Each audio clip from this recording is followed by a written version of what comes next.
지금요, 일단은 뭐 가볍게 한 얘기를 하고 가면, 이건 잠깐 쉬어가면서 얘기를 하면, 중국 측 조직적 댓글 공작, 어퍼컷 후보되면 망한다, 이런 식으로 중국 측이 윤석열 대통령 이렇게 조직적 댓글 공작을 했었다, 이런 얘기가 나오고 있습니다. 가천대인가요? 네, 가천대 윤민호 경찰안보학과 교수님, 화이팅입니다. 이런 활동하시는 분들, 현장에서 이런 활동하시는 분들, 매우, 저 속 터져서 전 달고 안 했어요, 여러분. 자, 그때요 있잖아요. 그때 이래경이 민주당 혁신위원장 사퇴할 때 천안함 망언 때문에, 천안함 망언의 원조가 누구냐? 천안함 망언의 원조가 박선원 씨입니다. 박선원 씨예요. 천안함 그때 이게 여기서 이제 브루킹스 연구원, 이중 스파이 같은 느낌이 풀풀 나는데, 미국 브루킹스 연구원, 여기서 천안함 자료 공개 요구는 정당한 견해, 국방장관 피소에 박선원 전 청와대 비서관, 기초적 사실을 공개하라는 게 왜 명예훼손인가? 전 청와대 국가안보비서관 정당한 경례 표명은 막 이렇게 얘기를 합니다. 천안함 피격 후에 4월 3일에 귀국하여 민주당 천안함 특위 자문위원 활동하며 의혹을 제기했다. 천안함 피격에 대한 북한 공격 맞아라고 의혹을 제기한 첫 번째 사람은 박선원 씨였습니다. 박선원 씨였어요. 그리고 이제 이거에서 이제 뉴데일리에서 너무 땡큐로 정리를 해놨던데, 때가 되면 나타나는 박선원 전 청와대 행정관, 청와대 비서관, 노무현 정권 시절 운동권 출신 활동자들, 때가 되면 이렇게 쭉 나와 이렇게 정리가 되어 있는데요. 혁신과 통합 전라남도 지역위원회 상임, 혁신과 통합은 여러분, 이게 문재인이 2012년 대선 나올 때 만든 주사파들 꽤 큰 그룹하고, 그러니까 정확히 말하면 한명숙 뭐 이런 그룹이죠. 이런 애들하고 꽁짝꽁짝 했었던 팀원입니다.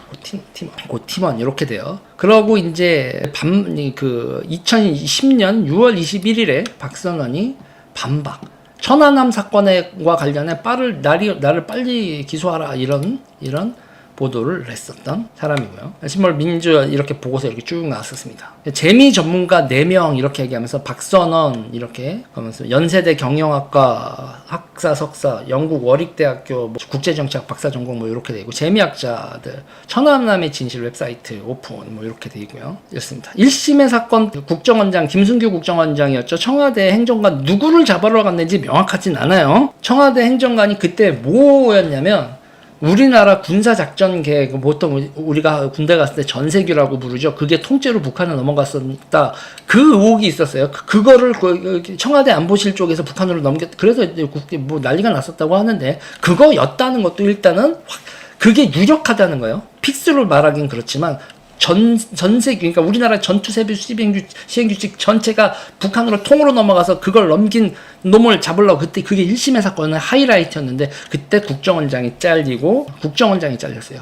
행정관 수사하러 갔었던 국정원장을 백으로 돌리고 국정원장이 잘렸죠. 그걸 주도했었던 게 문재인. 나라가 나라꼬라지가 아닌 거죠, 여러분. 그래서 그게 수사가 돼서 확인이 했어야 되는데, 김순규 국정원장님도 나중에 회고록으로 남기시겠죠. 그때 내가 1심의 사건 관련돼서 뭐 때문에 행정관을 잡으러 갔고, 그 잡으러 갔던 행정관이 누구다라는 거 나중에 다 얘기를 하시겠죠. 야, 나라가 정말 쇼킹한 겁니다. 그러면서 이제 2010년 김현정의 뉴스소, 지금도 있죠. 유튜브 인터뷰에서 이렇게 얘기했어요. 미 브루킹스 연구원 박선원 박사는 그럴듯한 타이틀이라는 뭐 이렇게 대단한 타이틀을 갖고 있는 게 전체 이게 있는데, 거기서 이제 거기 나와가지고 이런저런 의혹을 얘기를 하죠. 어뢰 아니고 좌초 가능성이 높다, 이런 거를 김현정의 뉴스쇼 나와서 이렇게 얘기를 합니다. 브루킹스 연구소 박사 이런 식으로 이렇게 돼서 미국 주요 정보 갖고 있다 이러면서 이 포장을 가지고 뉴스쇼 나가가지고, 김현정의 뉴스쇼 나가서 어뢰 좌초 가능성 최초. 그러니까 제가 얘기를 하잖아요. 그래서 요번에 이 특검과 관련돼서도 제가 얘기하는 게 뭐냐면, 얘네들은 첫 빌드를 하는 사람을 잘 봐야 돼요. 천안함 좌초설 첫 빌드업의 박선원 박사였단 말이에요. 요번에 김건희 특검의 빌드업의 첫 번째 사람도 누구예요? 그 첫 번째 사람도 바로 지현진이고, 그 지현진은 태고종의 사람이고, 태고종은 중국하고 너무 교류가 많네. 그리고 권기식 한중 도시우호협회장님은 이런 걸 포인트로 잡아서 쟤네들이 김건희란 1점으로 공격을 하듯이 이쪽도 같이 공격을 해서 같이 털고 가야 되는 거라고. 니네 누구야? 지현진은 뭐고 태고종은 이렇게 못하는 이유가 뭐겠어요, 여러분? 우파에서 있잖아요. 우파에서 태고종에 대해서 이거에 대해서 왜 중국하고 그러니까 이거에 대해서 뭐 중국하고 관련돼서 권기식 씨의 칼럼 그걸 그대로 해서 중국하고 교류를 해도 이렇게 교류하는 건 문제가 아니야라는 말이 오른쪽에서도 끽소리도 안 나오는 이유는 여러분 간단한 겁니다. 여기도 중국한테 작업을 당했기 때문이지. 그러니까 저는 그래요. 오염된 우파 정당 국민의힘으로 보는 거예요. 그리고 이거에 대해서 쇄신을 하는 모습을 보여줬으면 하는데 길은 왼쪽에 있죠, 그렇죠? 길은 왼쪽에 있다. 길은 왼쪽에 있고 오른쪽 사람들은 절대로 중용하지 않는 국민의힘이다. 오른쪽 색깔을 내면 안 된다. 근데 그게 국민의힘이 보내준 시그널이에요. 자, 이게 이제 그런 겁니다. 그리고 이제 그거예요. 이 정부에서 출세하고 싶으면 유재일 뒷담화 까면서 김한길한테 접촉하면 이 정부에서는 출세한다. 씨발놈들. 죽여버려야 돼 진짜. 어우 참아야지. 자, 박선원과 1심의 사건 뭐 이런 거 하면서 이제 동아일보가 박선원이 1심에와 연루되어 있다고 추측 보도했고 박선원이 동아일보에 손해배상 소송하에 승소 판결했다. 이거에 대해서 그러니까 이렇게 추측 보도가 있었고 확정돼서 얘기할 수는 없어. 아까 내가 청와대 비서관 누구 이렇게 김순규 국정원장이 얘기하기 전까지는 알 수가 없다. 이거는 어디냐? 유용원 기자님의 군사세계에 이제 이렇게 나옵니다. 박선원 상대로 동아일보가 추구했다가 위자료 판결을 받았다. 이런 보도까지 있어요. 그래서 1심에서 회원으로 구속된 이정훈이, 손정묵이, 뭐 마이클 창문, 마이클 장인가 이런 사람들, 85년 고려대 삼민투 위원장이었던 이정훈, 손정묵은 연세대 81학번이고 85년 미 문화원 점거 사건으로 구속된 이들이다. 박선원은 연세대 82학번이고 삼민투 위원장이었고 미 문화원 점거 사건 배후 혐의로 2년 6개월 실형을 받았었던 사람이다. 자, 여기까지는 이제 일반적인 얘기고 제가 겪은 거는 제가 겪은 건 두 개예요. 태양광 사업을 하는데 여러분 돈을 주고 물건을 가지고 와야 되는데 이 형들이 주사파 형들이 그렇게 자본금이 크지 않았는데 중국산 컨버터하고 이런 것들을 그 패널들을 쭉쭉 가져와. 그리고 여기 이제 어디로 가는 업체를 하고 선정을 하고 그러는데 그게 상하이 총영사를 하고 갔다 온 박선원 총영사 그리고 박선원 국정원 기조실장이 그쪽을 통해야 중국하고 연결이 된다는 거야. 오, 쉣, 뭐야 이게?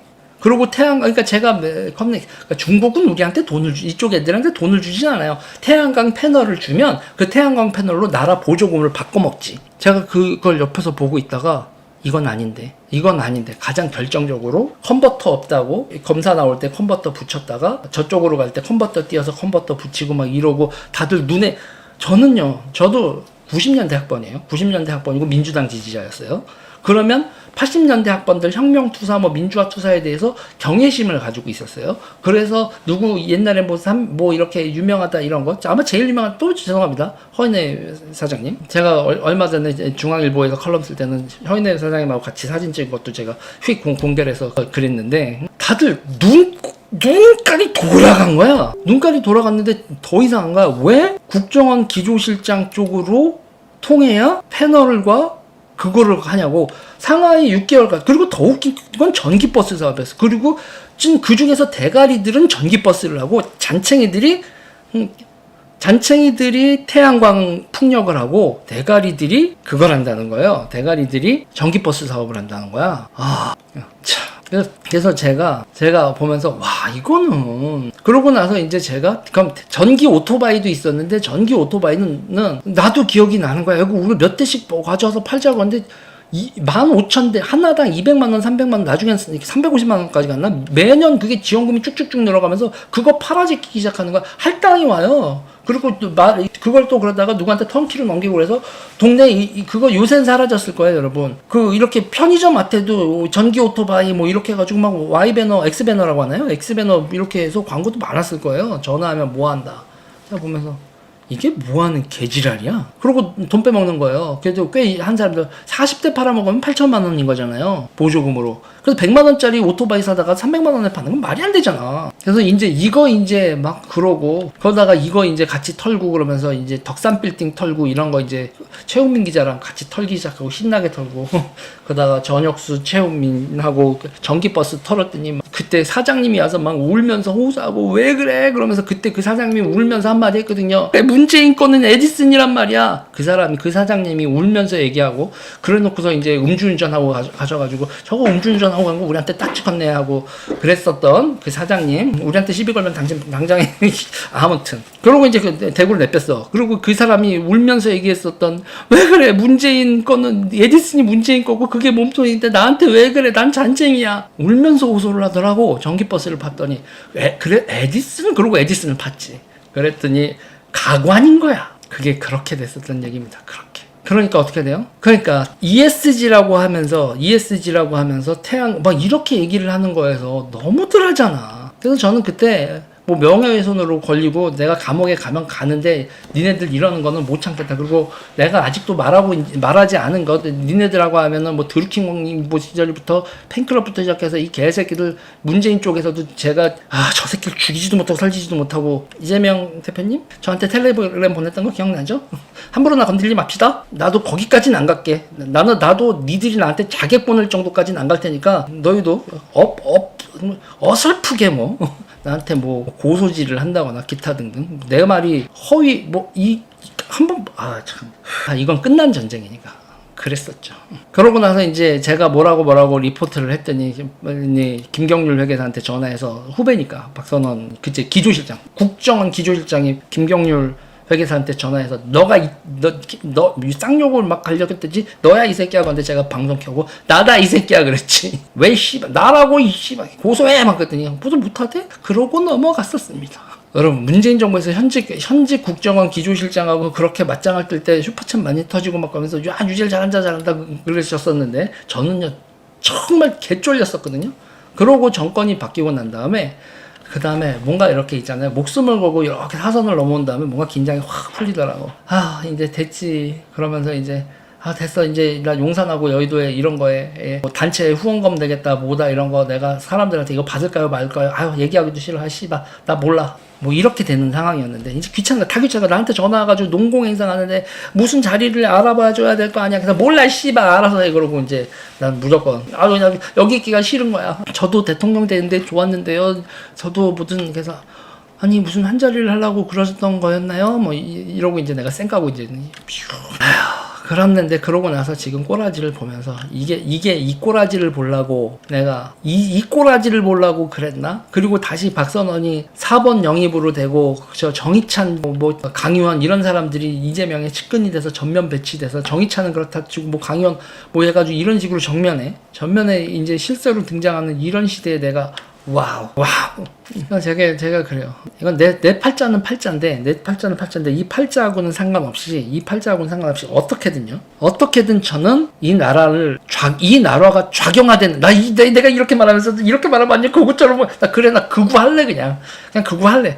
저는 이 나라가 이런 식으로 헬렐레한 우파 정치인들의 협조 속에 좌경화가 되는 꼬라지를 볼 수가 없어요. 공공의대를 만드는 게 얼마나 좌경화에 심각한 문제인지에 대해서 다들 생각도 안 하던데 그게 진지전이라고. 동경님? 네. 자, 그래서 제가 얘기하는 거예요. 항상 여러분 똥은 빨리 치우는 게 좋다. 그래서 스타일리시 하나 한 거 가지고 돌파할 수 있는 만큼 이게 만만한 상황이 아니에요. 그리고 한동훈 장관님도 대중의 지지 플러스 우파에 있는 여기 있는 사람들이 그렇게 만만한 사람들이 아니야. 여기를 이렇게 무시하고 가는 거는 답이 아니다 이거지. 그런 겁니다. 그리고 이제 또 박선원 얘기하면서도 천안함이 피격되고 난 다음에 4개월 만에 이게 백선학소도 딱 제 쪽 방식인데요.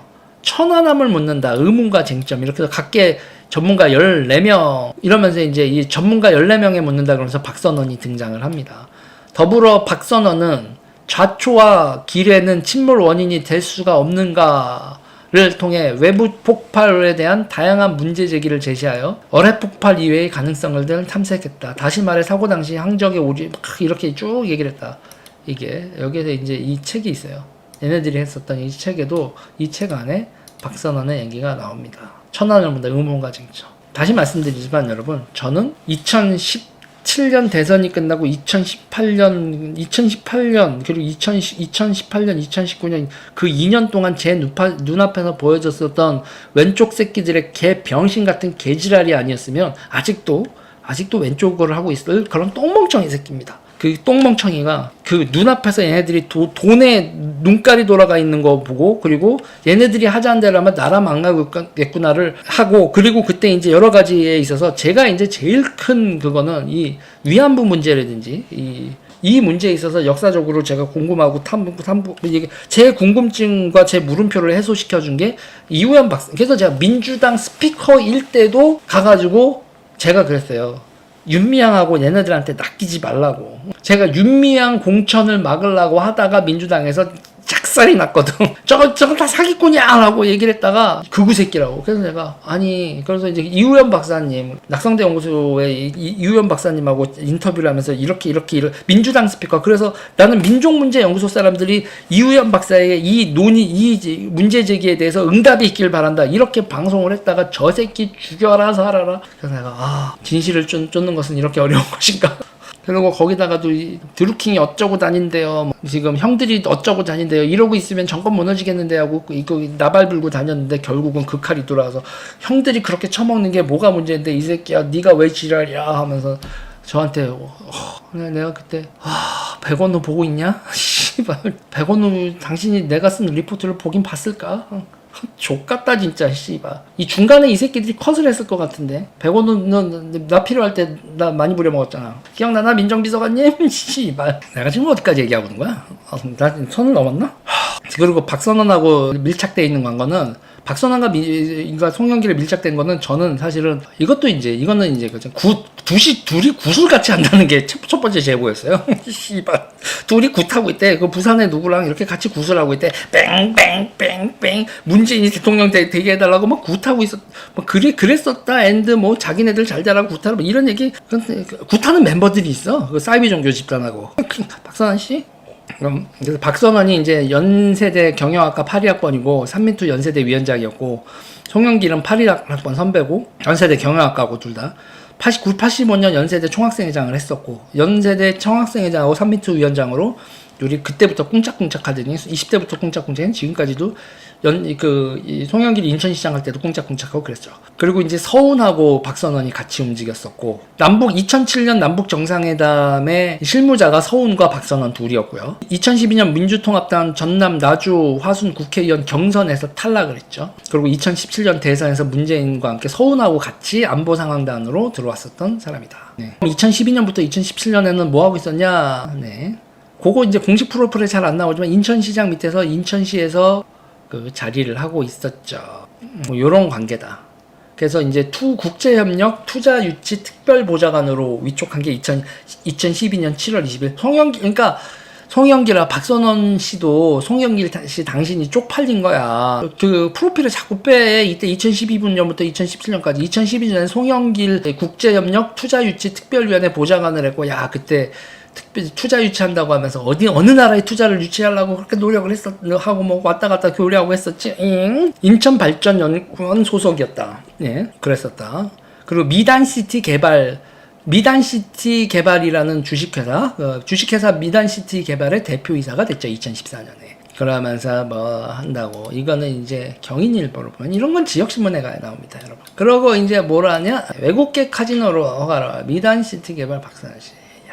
이렇게 나옵니다. 그러면서 미운 오리 새끼가 백조가 될 거다 뭐 이러면서 이 기호일보 경기도 일대 이거죠. 그러면서 빚쟁이 5,500억 관광지 올린 백조가 될 거다. 미단시티 대표이사 이렇게 얘기하면서 여기다가 저 미단시티 미단시티 누구 시간 있는 사람 미단시티 요때 미단시티 그거. 근데 문제는 오른쪽 사람들도 좀 다칠 각오를 하고 누가 이거 미단시티에 대해서도 좀 알아볼 사람 없나? 폭로할 사람 없나? 대장동처럼 막 할 사람 없겠지. 미단시티 뭐 이렇게 미단시티 개발의 대표였다. 쉣. 그리고 2017년 탄핵 정국 때 다시 중앙정치로 나와서 사드 문제 논의에 중국 방중당을 이끌고 송영길과 박선원이 가서 왕毅을 만났었습니다. 사드 문제, 민주당 사드 문제 논의, 사드 문제 그거로 방중단을 만나서 왕毅외교부장을 만난 민주당 대표단에 송영길과 함께 가서 민주당에서 의원 7명이 갈 때, 국회의원 7명이 갈 때 박선원도 같이 간다. 그때 갔었던 7명, 나중에 다 출세합니다. 송영길, 유동수, 정재호, 유은혜, 박정, 신동건 이렇게 7명이 중국에 갔었다. 2017년 1월 4일에 사드 문제로 그때 박선원은 전 청와대 비서관이라는 자격으로 그러고 가서 실제로 이 상황에서 실무자는 누구였다? 박선원이었다. 민주당 사드 대책 논의 방중단의 실무자는 누구였다? 중국하고 협상을 한 실무자는 이거는 박선원이었다. 그리고 이 방중 자체를 기획한 사람도 가자 하고 기획한 사람도 박선원이었다. 그리고 이후에 안보상황단 부단장, 단장이 서훈이고 안보상황 부단장이 박선원이 된 다음에 문재인 정부가 출범하고 국정원으로 안 가고 상하이 총영사를 6개월 단기로 찍고 외교적 결례라고 하면서도 6개월 단기로 찍고 기조실장으로 컴백했다. 상하이는 왜 6개월을 갔다 왔어야 했느냐 이거지. 자, 제가요 왼쪽 오른쪽이 다 좌경, 그러니까 왼쪽 오른쪽이라고 안 할게요. 국민의힘하고 민주당이 둘 다 좌경화를 하고 싶어서 난리가 났는데 극우 유튜버 유재일이 대한민국의 길은 오른쪽에 있다. 그러면서 응급의학과 문제를 어떻게 해결해야 될 것인가에 대한 솔루션, 그리고 이 지금 주변 인물들에 대한 이게 이렇게 왼쪽으로 가도 나라가 되는 거야? 오른쪽이라고 하면 오른쪽 정책을 얘기를 해야지. 오른쪽 정책 저요. 제가 얘기해 드릴까요, 여러분? 당장에서 모르고 있는 게 아니라 무시하는 거죠. 무시하고 있는 게 아니라 무서워하는 인간도 존나게 많습니다. 왜냐고요? 제가 말하는 건 단순히 선동이 아니거든요.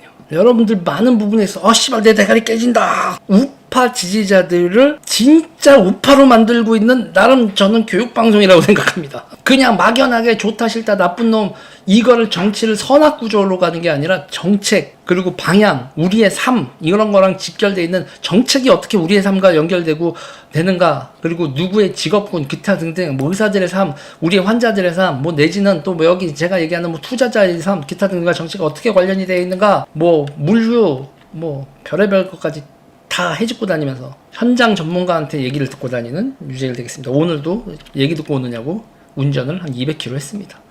낮에 제가 안 보일 때 방송을 안 하는 게 아니라 여러분, 그러고 나서 내일은 낮에 방송 안 하면 그거는 일하느냐고 방송 안 하고 쉬느냐고 방송 안 하는 거 애 걸고 쉴 겁니다. 내일은 너무 힘들어요. 자, 여러분, 저의 캐치프레이즈입니다. 답은 오른쪽에 있어요. 왼쪽은 답이 없고 중도 확장한다고 하면서 왼쪽 목소리 노동 세상을 계급주의적으로 보는 그런 관점은 절대로 답이 될 수 없다고요. 자, 이게 왜 자유민주주의인지, 왜 자유민주주의적인지 제가 이제 쟤네들이 보건의료노조하고 화물노조 이 두 개가 쟤네들의 본거지이기 때문에 저는 어떻게 해서든 틀어막아야 돼요. 자, 보세요. 왜 환자 귀한지만 알고 의사는 귀하다고 생각을 안 하는 나라가 됐냐고. 보세요. 이게 왜 이런 일이 정치의 문제를 풀어나는 왜 이런 거냐면요. 우리는 사회계약이라는 관점으로 이 사회가 자유민주주의 사회가 돌아가는 건데 쟤네들은 갈등론적 시각, 계급론적 시각이거든요. 그러니까 계급적 세계관과 좌파적 세계관을 가지고 있기 때문에 자꾸 의사가 환자만 귀한 거야. 언더도그만 빠지고 갈등론적 세계관에서 약자를 보호해야 된다. 그게 옳다고 생각하고 이게 성리학적 배경을 가지고 있으니까 우리가 그러니까 의사 귀한지는 의사가 없어봐야 하는 거죠. 그러니까 지금 보세요. 환자와 바이탈 의사, 정부와의 의사가 계약이 불발하는 거예요. 계약이 불발되니까 행위가 벌어지지 않는 거예요. 살고 계약론적으로 봐야 돼요. 이거 왜요? 의사가 계약을 거부하죠. 형사처벌과 민사배상의 리스크를 내가 왜 이렇게까지 하면서 해야 하고 거부하는 겁니다. 나 이거 안 할게요. 내가 안 하고 말아요. 딴 사람, 누구 할 사람 하세요. 난 리스크가 너무 높아서 못 해먹겠어요. 라고 의사가 계약을 거부를 해요. 그건 합리적 선택입니다. 본인들 입장에서 합리적 선택이에요. 그러면 어떻게 돼요? 계약이 이루어지도록, 이게 계약이 이루어지면 치료가 이루어지도록 재반 조건을 조정을 해요. 계약 조건을 조정을 해야 돼요. 의사가 원하는 거, 환자가 공동체 상황을 맞춰서 이렇다. 그래서 제가 주장하는 거는 공공의대나 이런 게 접근으로 가지 말고 의료사고 측례로 가자. 형사면책, 민사보험 도입. 이게 자유민주주의적 사회계약론적 접근이에요, 이게. 그리고 이게 뭐예요? 시장의 역할에 대한 믿음이 있는 거고, 룰을 세팅하는 의회와 정부에 대한 믿음에 기초한 게 제가 얘기하는 이 접근인데, 공공의대 방식은 욕망을 억제하는 거예요. 바이털과를 너 점수 좀 낮은 대신 의제를 갈 수 있게 해줬으니까 너는 바이털과에 억지로라도 의무적으로 복무해. 의무를 강제하는 거거든요. 한마디로 입학 점수 박앤세일 의대 갈로 그 대신 9년 복무해야 돼.